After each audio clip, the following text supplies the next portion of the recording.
Welcome back to Big Questions, Big Ideas, the series where we take on the timeless puzzles that have shaped human thought for centuries. In our previous episode, we explored the question of truth and the ways philosophers have tried to define and pursue it. Today, we turn to perhaps the oldest and most profound question of all: does God exist? This question lies at the heart of philosophy, religion, and human experience. Across cultures and throughout history, the existence of God or gods has been a central concern. For some, the existence of God provides ultimate meaning, moral grounding, and comfort.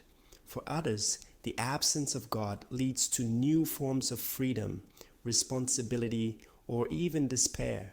Whether one believes, doubts, or rejects, but the question is unavoidable.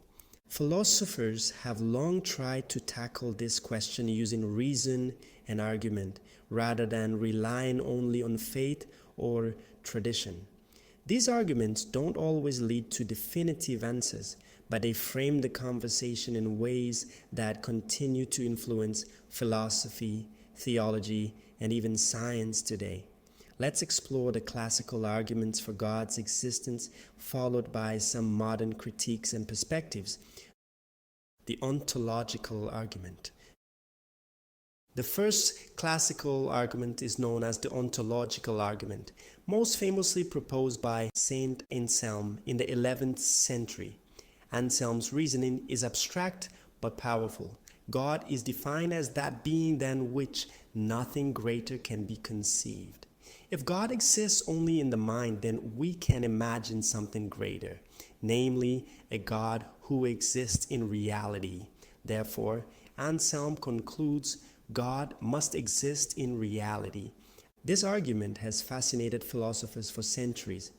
René Descartes reformulated it in the 17th century, claiming that God's existence is as self-evident as the idea that a triangle must have three sides. Critics, however, have pushed back. The philosopher Immanuel Kant argued that existence is not a property or perfection, but simply the condition of having properties. Just because we can define God as the greatest being does not prove God exists.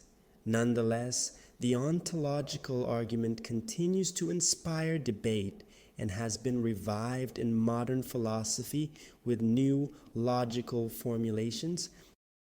The cosmological argument. The second major classical argument is the cosmological argument, which looks at the existence of the universe itself. The basic question is simple: why is there something rather than nothing? Everything in the universe has a cause, and if we trace those causes back far enough, there must be a first cause that itself is uncaused. That first cause, philosophers argue, is God. This idea was developed by thinkers such as Aristotle, who spoke of a prime mover, and Thomas Aquinas, who in the 13th century offered several versions of the cosmological argument in his 5 ways. The argument appeals to our sense of order and causality. After all, if every event depends on a prior event, there must be something outside the chain that started it all. Critics like David Hume, however, questioned whether we can really infer a first cause, and whether the universe itself might simply exist without explanation. Modern science complicates the picture further, with theories of the Big Bang and quantum mechanics suggesting that the origins of the universe may not require a personal God. Still, the cosmological argument remains one of the most enduring ways of reasoning toward God. The teleological argument. The third argument is the teleological argument, or the argument from design. This approach observes the order, complexity, and apparent purpose in nature, and concludes that such features point to an intelligent designer. William Paley, in the 18th century, famously compared the universe to a watch. If you found a watch on the ground, you would assume it had a maker. because its parts work together with a purpose. Likewise, the universe with its intricate laws and life forms suggests a divine watchmaker. For many, this argument feels intuitive. How could such a complex and finely tuned world be the product of chance? However, Charles Darwin's theory of evolution by natural selection introduced a powerful counterpoint. Complexity and apparent design in living organisms can emerge through natural processes over time without the need for a designer. Modern science extends this naturalistic explanation to cosmology and physics, though debates about fine-tuning in the universe keep the teleological argument alive in contemporary philosophy and theology. The moral argument. Another influential perspective is the moral argument. This reasoning suggests that the existence of objective moral values and duties points to a divine lawgiver. For example, if we believe that actions like murder or cruelty are truly wrong, not just matters of opinion, then morality must have a foundation beyond human convention. Immanuel Kant argued that moral obligation implies the existence of God, since morality requires both freedom and a just order in which good is ultimately rewarded. Critics argue that morality can be explained without invoking God through evolution, social contracts, or human empathy. Secular moral philosophers contend that we can have objective ethics based on reason, human flourishing, or shared human dignity. Still, for many, the moral argument remains a compelling bridge between human experience and the divine. Contemporary arguments and critiques. In the modern era, the debate has expanded. On one side, philosophers and scientists like Alvin, Plantinga, and Richard Swinburne have defended belief in God with sophisticated versions of classical arguments.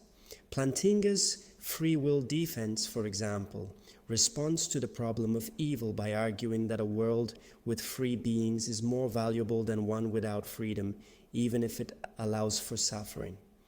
On the other side, skeptics and atheists such as Richard Dawkins and Christopher Hitchens argue that appeals to God are unnecessary, even harmful. They contend that science provides better explanations of the universe, while belief in God is a relic of pre-scientific thinking. Dawkins, for example, criticizes the design argument as a God of the gaps explanation that retreats as science advances. There are also middle positions such as agnosticism, which holds that the question of God's existence is unknown or unknowable. Some philosophers propose reimagining the divine in non-traditional ways, seeing God not as a supernatural being, but as a symbol, an ultimate concern, or even as the unfolding of the universe itself. Conclusion.